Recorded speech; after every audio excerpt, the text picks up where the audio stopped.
নমস্কার, নিউজ ভ্যানগার্ডের এক নজরে 25-এ আপনাদের সকলকে স্বাগত। আমি সুপ্রীতি রয়েছে আপনাদের সঙ্গে। চোখ রাখবো আপডেট খবরের দিকে। বাংলাদেশের পরিস্থিতি ক্রমশ উত্তপ্ত, মৃতের সংখ্যা বাড়ছে ক্রমেই। ফের জারি করা হয়েছে কারফিউ। প্রধানমন্ত্রী শেখ হাসিনার পদত্যাগের দাবিতে উত্তাল এই মুহূর্তে বাংলাদেশ।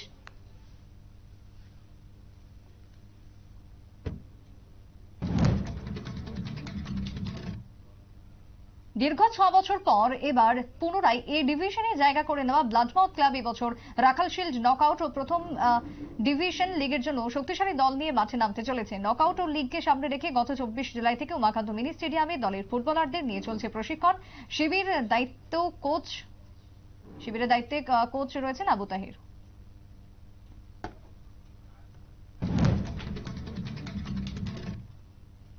তিস্তার পঞ্চায়েত নির্বাচনের প্রাক্কালে দলীয় কর্মী সমর্থকদের মনোবল চাঙ্গা করতে তেলিয়ামুড়া দলীয় কর্মসূচিতে যোগ দিলেন কংগ্রেসের বিধায়ক সুদীপ রায় বর্মন। রবিবার তুইসিন্দ্রাই এলাকায় দলীয় নির্বাচনী অফিসে পঞ্চায়েত নির্বাচনে প্রার্থী সহ কংগ্রেস দলের কর্মী সমর্থকদের নিয়ে এক সভা অনুষ্ঠিত হয়। সেখানে কর্মীদের মনোবল বাড়ানো এবং ভোট সংক্রান্ত বিভিন্ন বিষয়ে আলোচনা হয়। কংগ্রেস বিধায়ক ছাড়াও এদিন উপস্থিত ছিলেন খোয়াই জেলা কংগ্রেস কমিটির সভাপতি প্রদ্যুৎ ভট্টাচার্য, জেলা কমিটির কংগ্রেসের সভাপতি প্রেমাংশু রায় সহ অন্যান্যরা।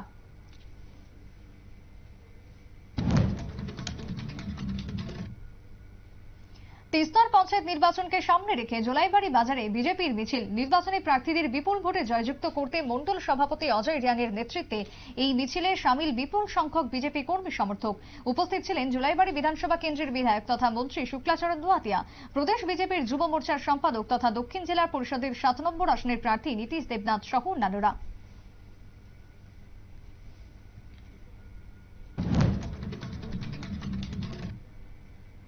আজ কংগ্রেস প্রার্থী রীতা দাসের সমর্থনে প্রচার করলেন কংগ্রেসের সভাপতি আশিস কুমার সাহা। এদিন তিনি বলেন, বিজেপির অপশাসনের বিরুদ্ধে মানুষ ব্যাপক সাড়া দিচ্ছে, তাই ভোটে জয় পাবেন তারা, এমনটাই আশার বাণী শুনিয়েছেন আশিস কুমার সাহা।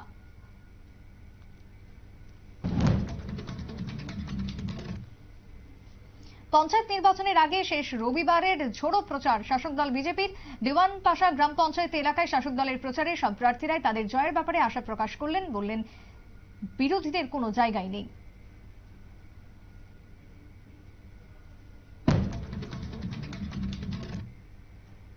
ঊনকোটি জেলা পরিষদের 6 নম্বর আসনের প্রার্থী সহ সরোজিনী গ্রাম পঞ্চায়েতের বিজেপি প্রার্থীদের নিয়ে সরোজিনী এলাকায় বাড়ি বাড়ি প্রচার সারলেন মন্ত্রী টিঙ্কু রায়। মন্ত্রী ছাড়াও উপস্থিত ছিলেন জেলা পরিষদের প্রার্থী বিমল কর, যুব মোর্চা চণ্ডীপুর মণ্ডলের সভাপতি বাবুল দেব, বিজেপি চণ্ডীপুর মণ্ডলের সাধারণ সম্পাদক থেকে শুরু করে অন্যান্যরা।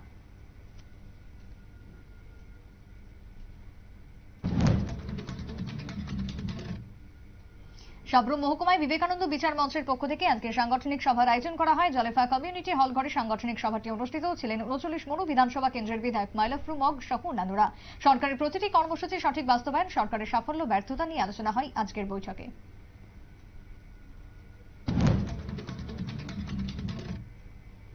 আসন্ন তিস্তার নির্বাচনে প্রাক মুহূর্তে ভোট সন্ত্রাস সৃষ্টি হয়েছে খোয়াইয়ের পদ্মবিল এলাকায়। বিজেপি প্রার্থী সহ গেরুয়া শিবিরের কর্মী সমর্থকদের বাড়ি বাড়ি গিয়ে হামলা হুমকির অভিযোগ তিপ্রামথা এবং বাম আশ্রিত দুষ্কৃতীদের বিরুদ্ধে। অভিযোগ, আক্রান্ত পরিবারের। ঘটনায় এক যুবককে ইতিমধ্যে গ্রেপ্তার করেছে পুলিশ।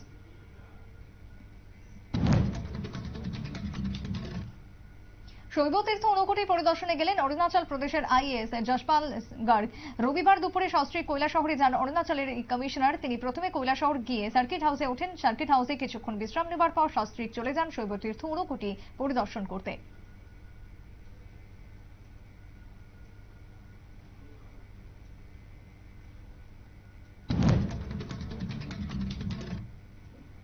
ডিভিসির পাশাপাশি পড়শি এবং বন্ধু রাজ্য ঝাড়খণ্ডেও জলের চাপ তৈরি হচ্ছে রীতিমতো বাংলার। বিষয়টি নিয়ে তাই রবিবারই ঝাড়খণ্ডের মুখ্যমন্ত্রী হেমন্ত সোরেনের সাথে কথা বললেন মুখ্যমন্ত্রী মমতা বন্দ্যোপাধ্যায়। রবিবার দুপুরে এক্স হ্যান্ডেলে একটি পোস্ট করে মমতা নিজেই সেই খবর দিয়েছেন।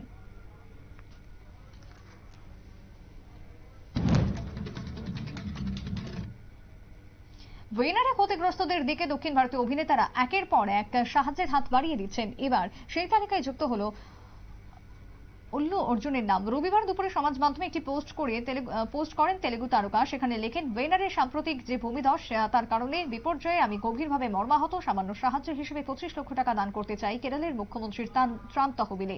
পুনর্বাসনের জন্য এরই সঙ্গে কেরলবাসীর জন্য সুরক্ষা এবং সক্ষমতা প্রার্থনা করেছেন উল্লু।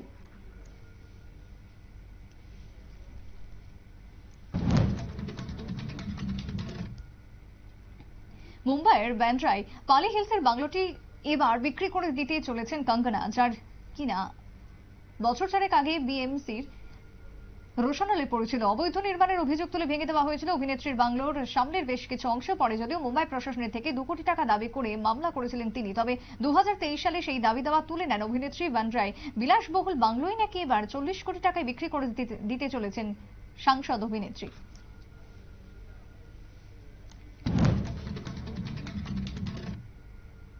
বিজেপির আইটি সেলের চেয়ারম্যান অমিত মালব্যের বিরুদ্ধে এবার হোটেলের ঘরে মহিলাদের ধর্ষণ, পুরুষদের সঙ্গে যৌন সম্পর্কের গুরুতর অভিযোগ আনল সমাজবাদী পার্টি। শনিবার রাতে সপার অফিসিয়াল মিডিয়া সেলের এক্স হ্যান্ডেলে মালব্যকে জুড়ে দিয়ে দীর্ঘ পোস্ট লেখা হয়, আপনি নিজেই মেয়েদের হোটেলে ডেকে ধর্ষণ করেন, ছেলেদের সঙ্গে আপনার অবৈধ সম্পর্ক নিয়ে বাজারে আলোচনা হয়।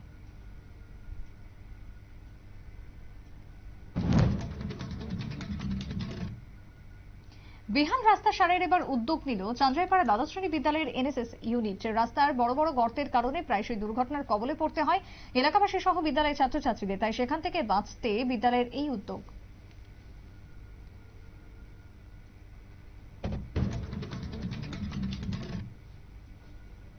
কংগ্রেসের 2 প্রার্থীর ওপর শাসক দলের যুব সংগঠনের কর্মীদের হামলার অভিযোগকে কেন্দ্র করে উত্তপ্ত তেলিয়ামুড়া সহ কৃষ্ণপুরের রাজনৈতিক পরিস্থিতি।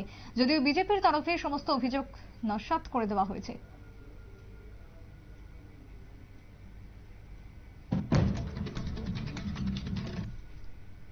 ধলাই জেলা হাসপাতালে চুরি। ধলাই জেলা হাসপাতালের 2টি ওয়ার্ড থেকে মোবাইল সহ নগদ টাকা চুরি হয়ে গেছে। বেশ কয়েকজন রোগীর আত্মীয় পরিজনের শিশুর ওয়ার্ড সহ জেনারেল ওয়ার্ড থেকেই মূলত চুরি হয়ে গেছে। প্রশ্ন হাসপাতালের নিরাপত্তা নিয়ে।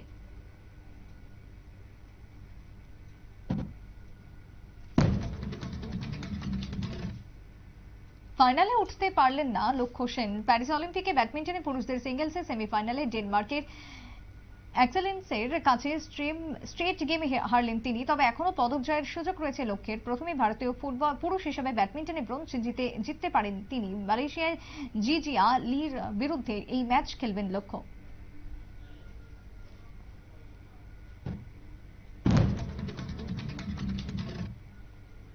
ব্রিটেনকে শুট আউটে হারিয়ে অলিম্পিক্সে হকির সেমিফাইনালে উঠল ভারত। নির্ধারিত সময়ের খেলা 1-1 ব্যবধানে শেষ হওয়ার পর শুট আউট হয়, তাতে 4-2 গোলের ব্যবধানে জয় পেল ভারত। সেমিফাইনালে ভারতকে খেলতে হবে জার্মানি এবং আর্জেন্টিনার মধ্যে জয়ী দলের সঙ্গে। মঙ্গলবার ম্যাচ জিতলেই প্যারিস অলিম্পিকে রূপ নিশ্চিত করে ফেলবে গতবারের ব্রোঞ্জ জয়ীরা।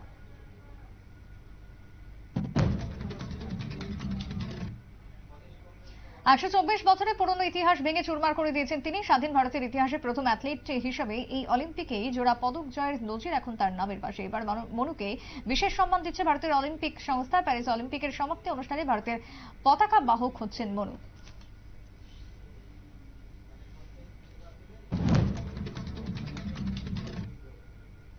আবারও ট্রেন দুর্ঘটনা। এবার অন্ধ্রপ্রদেশের বিশাখাপত্তনম স্টেশনে দাঁড়িয়ে থাকা একটি ট্রেনে আগুন। তবে কিভাবে এই অগ্নিকাণ্ড তা স্পষ্ট নয়। আগুন লাগার সঙ্গে সঙ্গে এক্সপ্রেসের কামরা খালি করে দেন রেলকর্মীরা। হতাহতের কোনো খবর নেই।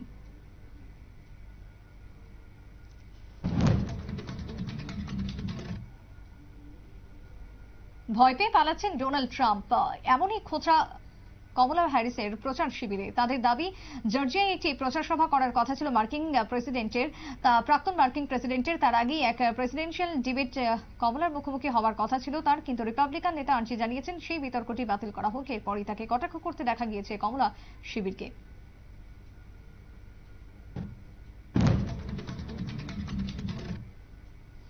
ধসের কবলে এবার কাশ্মীর। লেতে ধসের কবলে বিপর্যস্ত জাতীয় সড়ক, উপত্যকার সঙ্গে বন্ধ যোগাযোগ। সবথেকে বেশি ক্ষতি হয়েছে কাশ্মীর উপত্যকায়। বহু ঘরবাড়িতে ধরেছে ফাটল, কাটা জলের তলায় নষ্ট হয়েছে একাধিক বিলাসবহুল গাড়ি।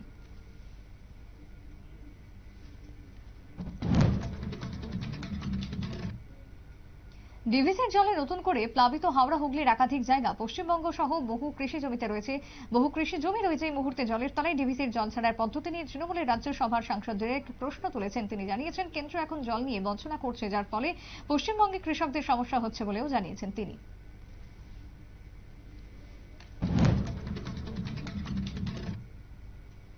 আজ কিশোর কুমারের জন্মদিন। মহান গায়কের জন্মদিন উপলক্ষে টলিগঞ্জে তার আবক্ষ মূর্তিতে মাল্যদান করেন বাংলার মন্ত্রী অরূপ বিশ্বাস। মাল্যদানের পর টলিগঞ্জে কিশোর কুমারের স্মরণে অনুষ্ঠিত হয় এক সাংস্কৃতিক অনুষ্ঠান। মহান গায়ককে স্মরণ করলেন টলিউডের কলাকুশলীরা।